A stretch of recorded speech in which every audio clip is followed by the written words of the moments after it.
সকালের ব্রেকফাস্টে বানাবো হচ্ছে পাস্তা, তাই জন্য টমেটো, ক্যাপসিকাম আর পেঁয়াজ কেটে রেখেছি। ওদিকে সকালবেলা ঋত্বিক এইসব খাবে না বলে কেক নিয়ে এসছে, কেক দুখানা নিয়ে এসছে, একটা কেটে ওকে দিয়ে ফ্রিজে রেখে দিয়েছি আর এই গোটাটা এখানে রেখে দিয়েছি। আর আমি আর রিবুন পাস্তা খাবো বলে ওখানে বসেছি। আর এই ম্যাডামকে দেখো, ঠিক যেখানে গ্যাসটা ঠিক সেখানে বসবে, এই হলো ওর অবস্থা। মর্নিং, প্রবাসী বং স্টোরি আরও একটা নতুন পর্বে তোমাদের সবাইকে ওয়েলকাম। আজকে কিন্তু সানডেওয়ালা ওয়েলকাম, কিন্তু পুরো দিনটাই আজকে কোনো রান্না বান্না কিচ্ছু সেরকম দেখাবো না। এটা তো সকালের ব্রেকফাস্ট তোমাদের সাথে শেয়ার করলাম। কালকে পাস্তাটা বানিয়ে খেয়ে খুব ভালো লেগেছিলো বলে রিবুনকে জিজ্ঞেস করলাম যে রিবুন তুই কি পাস্তা খাবি, তো বললো কি যে বানাও তাহলে একটু পাস্তা, কারণ রিবুন খুব একটা পাস্তা প্রেমী নয়। তো যাই হোক, কালকে খেয়ে খুব ভালো লেগেছিলো, এখন হালকা পাতলা করলে রিবুন যদিও খাবে, তো সেই জন্য ওটা করছি। এরপরেই আমি ব্যস্ত হয়ে যাব আমার কাজে, তার মাঝখানে রিবুনকে ব্রেক নিয়ে যাবো। এখন বাইরে যেন বৃষ্টি হচ্ছে। এদিকে দেখো কতগুলো জামা কাপড় এখানে আমি ভিজিয়েছি, মানে কেচেও রেখেছি, মানে রিবনের স্কুল ড্রেস ফুল ড্রেসগুলো, সেইগুলো আমাকে এখন নাড়তে পারছি না, বৃষ্টি পড়ছে বাইরে। বিরক্ত লাগছে ওয়েদারটা, বাইরে দেখলে মনে হবে কি মানে বর্ষাকালের সকালবেলা এইরকম বৃষ্টি হয়, মানে এইরকম সিনারি থাকে। দেখো আমি এখানটা বেরোবো না, দিদি ধুয়ে দিয়ে গেছে সব কিছু। দেখো কি অবস্থা, এদিকে ঝিরঝির করে বৃষ্টি পড়ছে। আমি আবার দিদি ছাতা আনেনি বলে ছাতা দিয়ে দিলাম, যে বলছে ভিজে ভিজে যাবো। আমি তুমি ছাতা নিয়ে যাও, আমার ছাতার অবস্থা যদিও সঙ্গীন, তবুও আমি নিয়ে যাও তুমি আগে। এই হচ্ছে গল্প, বুঝলে। পাস্তা রেডি হয়ে গেছে, সামান্য টমেটো, পেঁয়াজ আর এরকম ক্যাপসিকাম দিয়ে, আর ওই সেজওয়ান নুডলস মশলা যেটা আছে চিংসের, ওইটা দিয়ে রেডি করে নিয়েছি। রিবুনকে দিয়ে দিয়েছি, রিবুনকে দেওয়ার পরে আমি একটু চিলি ফ্লেক্স ছড়িয়ে নিয়েছি। দেখো দেখতে বেশ ইয়াম্মি টাইপ লাগছে। কী রে, কেমন হয়েছে?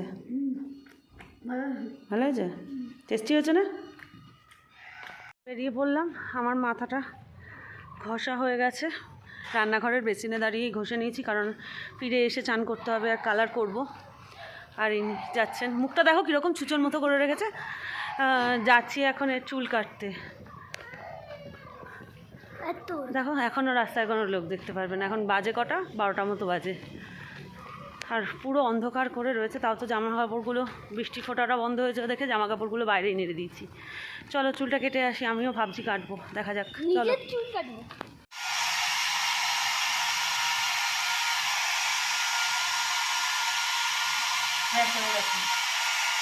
চিটকে দিয়ে গেছে, ওপাশে কার জন্য জায়গা রেখেছে ভগবানই জানে, আমার জন্য একটুখানি জায়গা রয়েছে। ঠিক আছে, এটা হচ্ছে এদিককার লুকআউট, আর এদিকটার লুকআউট হচ্ছে এই যে, দেখেছ? কার পায়ে ক্রিমের গন্ধ, কার পায়ে তেলের গন্ধ, কার পায়ে টেস্ট ক্রিমের টেস্ট কীরকম, ওকে জিজ্ঞেস করলে পাওয়া যাবে। পেডিকিওরের জন্য কারোর দরকার থাকলে নিয়ে যাও, চাটা পেডিকিওর হবে। এই যে কী গো, কী গো, শুনতে কি পেলে? ঢুলু ঢুলু হয়ে যাচ্ছে। যাই হোক, এখন একটুখানি রেস্ট নেবো, চুলমুল তো সব ভেজা, এখন মানে কালার ফালার যা কিছু করার ছিল দেখো সব হয়ে গেছে। সো এখন হচ্ছে চুল কাটার জন্য ভেবেছিলাম, কিন্তু এখানে যা কত প্রাইস নেবে সেটা ভেবে আর কলকাতা গিয়ে কেটে নেবো। আর এদিকে চুল কাটার কথা বললে কীরকমভাবে তাকাচ্ছে, একটু টাকা লুকসটা দাও না, দাও দাও একটু লুকসটা দাও, পাবলিকলি দাও, আমাকে একা দাও কেন, লোকে ভাবে মিথ্যা কথা বলছে। একটু পাবলিকলি লুকসটা দাও। আমি চুল কাটবো বললে এটা হয়নি, এরমভাবে তাকায় না মোটেও। আমার চুল আমি আমার পয়সা দিয়ে কাটবো, তাও প্রবলেম। দেখো ওদের অবস্থা। ঠিক আছে চলো, এখন একটু রেস্ট নিয়ে এখানে ছেলে আমি স্টোরি শুনবো, তারপর বেরোবো। আজকে আরও একটা কাজ আছে, স্পেশাল কাজ। চলো, তো সদস্য ওকে কেউ খাটে তুলে দেয়নি, ও এখন এপাশ দিয়ে ঘুরে আবার দেখো এপাশে আসবে। ওই যে কই, ওই যে আমি এখানে, আমি এখানে। এ কেবলি, এটা হচ্ছে খাটে ওঠার প্রিপারেশন, এদিক থেকে উঠবে একবার, ওদিক থেকে উঠবে একবার। ওই যে ছোনা মাতা, ছোনা মাতা, এটা এটা চাগার দিয়ে উঠেছে, সোজা ডেস্টিনেশন দেখো, এই যে ডেস্টিনেশনে পৌঁছে গেছে। বাবা ভদ্রতার খাতিরে আবার নিচে বসছে।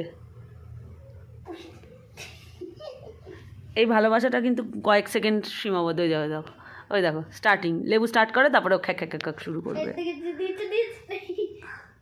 এখন হচ্ছে সন্ধ্যাবেলা 6:30 মতো বাজে, বেরিয়ে পড়েছি। আমি ঋত্বিক আর রিবুন তিনজনেই কয়েকটা জিনিস কেনাকাটা আছে, মেনলি ঘুরতে যাওয়া পারপাসই। তো এই যে এখানে আগের দিন আমি খোঁচাটা খেয়েছিলাম হাতে, তো ওগুলো কিনতে এখন বেরোবো, একটু খাওয়া দাওয়ার ব্যবস্থাও করব, মানে সন্ধ্যাবেলার খাওয়া দাওয়া, চা পাকোড়া টাইপ কিছু। এখানে টিকটিকি, পুরো জঙ্গলে থাকি আমি। সো চলো যাই। আর এই স্টিকটা হওয়াতে ভীষণ সুবিধা হয়েছে, এক তো মানে অন্ধকারে কথা বলা, 2 নম্বর হচ্ছে ক্যারি করতেও এটা ইজি, হালকা রয়েছে। সো চলো ওদিকে যাবো, এদিক দিয়ে যাবো। এই যে এরা দুজন, আর একজন কই, এই যে রিবন তো চুল কীরকম কেটেছিস দেখা। নর্মাল না গো, নর্মাল মোটেই কাটেনি, ও চুলগুলোকে ওরকম নাকতার মতো সামনে রাখ। নিজেই খেয়েছিস নিজের হাতে, আমার কিছু হয়নি। দেখো এত শান্ত বাচ্চা, দেখাতেই দেবে না, যত আমি সেট করে দেবো তত এলোঝেলো করে দেবে। যাই হোক চলো যাই। আমরা ডিমার্টে গেছি, ওটা আমি দেখেছি আগেই। বাবানের হাতে একটা দেখো সুন্দর জিনিস রয়েছে, এটা কার জন্য পরে বলবো, কলকাতা গিয়ে বলবো ওটা কার জন্য, যখন দেবো তখন বলবো। না ওটা আমরা দিতে যাব না, বাট যখন মানে জিনিসটা কার সেটা পরে দেখাবো তোমার। তো এটা একটা কিনেছি, বাড়িতে যাবো। বেসিক্যালি গিফট কেনার জন্যই আজকে এসেছিলাম, এই গিফটটা আমার নিয়ে যেতে হবে। তো খুব পছন্দ মতো হয়েছে জিনিসটা। আর কিনেছি হচ্ছে কী বলে ওটাকে, বেসন। বেসন কিনেছি, সত্যি বেসন কিনেছি ওটা মার জন্য। চলো যাই, এবার একটু চা খাবো আর পাকোড়ার ব্যবস্থা।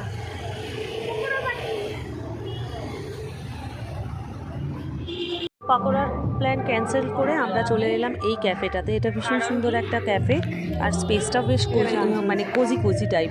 তো এখানে চলে আসলাম, অনেকদিনই বাইরের খাবার খাচ্ছিলাম না আমরা, যেহেতু কলকাতায় যাব। তো রিবুন আর আমার ভীষণ ইচ্ছা হচ্ছিলো এখানে খেতে, তো আমরা ঢুকেই পড়লাম ফাইনালি। তো কম্বোটা একদম মনপসন্দ ছিল। রিবুনের ইচ্ছা করছিল হটডগ খেতে, আমার খেতে ইচ্ছা করছিল বার্গার, ঋত্বিক বলেছিল ফ্রাইজ খাবে। তো তিনজনের একদম খুব মনপসন্দ কম্বো হয়েছে। রিবুন আর আমি তো ভাগাভাগি করে হটডগ আর বার্গারটা খেয়েছি, আর ঋত্বিক একটুখানি এক কামড় করে খেয়েছে সবার থেকে। আর ফ্রাইজটা তো সবাই মিলে ভাগ করে নিয়েছিলাম।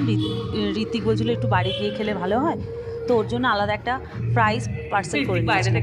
তো টাইমটা বেশ ভালো কেটেছে, আমরা সুন্দরভাবে মজা করেছি। আর এটা হলো নেক্সট ডে, সোমবার বিকালে গেছিলাম। সকাল থেকে প্রচুর কাজ ছিল, পোস্ট অফিস যাওয়া ছিল, রান্নাবান্না সব ছিল, সেগুলো সব সেরে কথা বলেই এসেছিলাম যে 5টার সময় আমি মেহেন্দি পড়তে যাব। তো সেই মতো চলে গেছিলাম মেহেন্দি পড়তে। আমি এক ঘুম দিয়ে নিয়েছি, আর এই হচ্ছে মেহেন্দি। বললাম নিজেকে সাজাতে ব্যস্ত, সেই জন্য কালকে থেকে আজকে অবধি টানছি। এই হচ্ছে মেহেন্দি, এটা হচ্ছে বাঁ হাতের, আর এইটা হচ্ছে ডান হাতের। ঠিক আছে, কেমন হয়েছে কেমন হয়েছে অবশ্যই জানিও।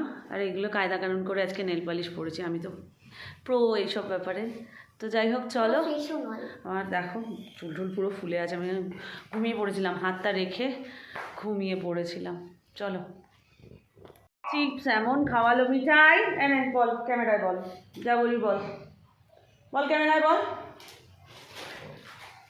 বল এনে। দেখেছো কিরম বদমাইশ, ওকে বলে লোকে অবলা, বেবোধ, ও সব বোধ আছে। তো যাই হোক, আজকের এই ভিডিওটা এখানেই শেষ করছি। কালকের জন্য যে ভিডিওটা সেটা আজকে এরপর থেকে স্টার্ট হবে। সো চলো, এখন ব্যাক টু ব্যাক ভিডিও পাবে, কারণ কি আমার এখন প্রচুর করার কাজ, ওই জন্য শুটিংও প্রচুর হবে। সো যেটা একটা সারপ্রাইজ, সব দেখতে পাবে ফার্স্ট ডে থেকে।